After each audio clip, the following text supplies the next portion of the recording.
اسلامی بھائی اپنے آپ کو دعوت اسلامی والے کہتے ہیں، مگر مرکزی شورا کے اوپر، اراکین شورا کے اوپر طرح طرح کی باتیں کر رہے ہوتے ہیں کہ باپا کو انہوں نے قید کر لیا ہے اور طرح طرح کی باتیں کر رہے ہوتے ہیں، تو ان کے بارے میں آپ کیا فرماتے ہیں؟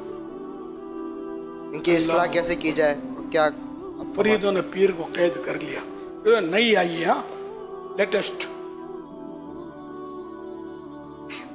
تو میری قید میں ایسا رہے تارا مرید جو ہوتا ہے پیر کے قید میں ہوتا ہے نا. مرید کا معنی ہے کہ بک جانا. اللہ پاک خیر کرے، لوگ باتیں کرتے ہیں، پہلے زیادہ کرتے تھے اب کم کرتے ہیں. تو الحمدللہ مطلب مرکزی مجلس شورا والے جو ہیں اسلامی بھائی بشمول نگران، یعنی کہ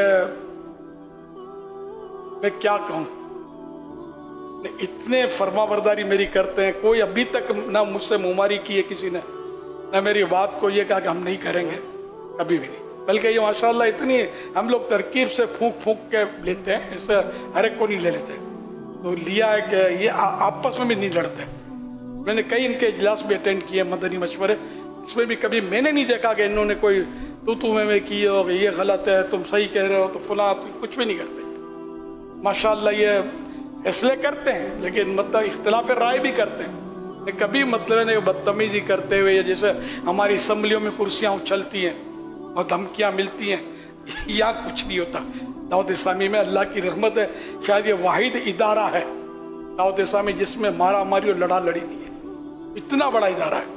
آپ بتائیں کہاں لڑا لڑی ہے، کہاں مارا ماری ہے؟ اب کوئی نچلی سطح پہ آپس میں لڑ جاتے ہیں وہ الگ بات ہے، لیکن اوپر کی سطح پہ آپ بتائیں سب ایک دوسرے کی رسپیکٹ کرتے نہیں کرتے، کہاں لڑتے ہیں؟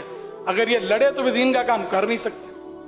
اللہ کا کرم ہے، اللہ پاک میری مرکزی مجلس شورا کو نظر بد سے بچائے. تو جو ایسا کہتے ہیں نا، ان کو دعوت اسلامی والا کہنے کی میری طرف سے تو اجازت ہی نہیں ہے. اپنے آپ کو دعوت اسلامی والا نہ کہے. جو میری مرکزی مجلس شورا کو برا بھلا کہتا ہے وہ میرے نزدیک دعوت اسلامی والا نہیں ہے. اب اپنے نزدیک ہو تو ہوتا رہے. ظاہر ہے کہ مطلب نہ کہ اپنے ماں باپ کو ہی برا بولو گے تو گھر کیسے چلے گا؟ گھر میں ماں باپ کہاں آپ کو پسند کریں گے؟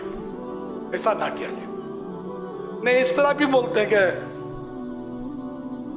یہ صحیح ہے، یہ غلط ہے.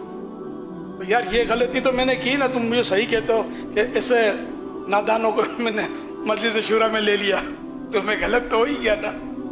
تو بچا کیا آپ کے پاس؟ نہ طریقت بچی نہ دعوت اسلامی بچی. انڈرسٹوڈ ہے مجھے، مطلب ابھی میں ظاہر ہے کہ وہ بچہ تو نہیں ہونا نا. الحمدللہ ہم مل جل کر سوچ سمجھ کر رکن شورا بناتے ہیں. دعوت اسلامی کا ایک بھی رکن شورا اب تک ایسا نہیں ہے کہ جو میرے اپروول کے بغیر رکن شورا بناؤ. تو میں الحمدللہ ابھی ایکٹیو آپ کے سامنے، اللہ پاک مجھے ایکٹیو رکھے. اور میری عقل سلامت نہ ہوتی تو میں آپ سے اس طرح بیٹھ کر سوال جواب کیسے کرتے یار. اللہ نے کرم کیا مجھ پر، یہ اس کا احسان ہے کہ اس عمر میں بھی میں چلتا پھرتا ہوں اللہ کی رحمت سے. اور دعا کریں کہ میں آخری سانس تک دین کی خدمت کرتا رہوں. اور یہ میری مرکزی میں شورا پر بس یہ آپ اپنی آنکھیں بند رکھیں جب تک یہ خلاف شرع حکم نہیں کرتے. ہاں شریعت کے خلاف حکم تو میں بھی کروں تو نہیں ماننا ہے. انڈرسٹوڈ، ہم تو مطلب اللہ اور رسول کے احکام کے پابند ہیں. جو شریعت کے خلاف بولے تو اس کا تو سوال ہی نہیں، اپنے باپ کی بھی نہیں ماننی، ہماری ماننی ہے. تو انڈرسٹوڈ ہے. یوں دعوت اسلامی کی مرکزی مجلس شورا پر جب تک آپ کا اعتماد نہیں ہوگا اس وقت تک آپ کام کر بھی نہیں سکیں گے. آپ کو بس ویسے آتے ہی رہیں گے.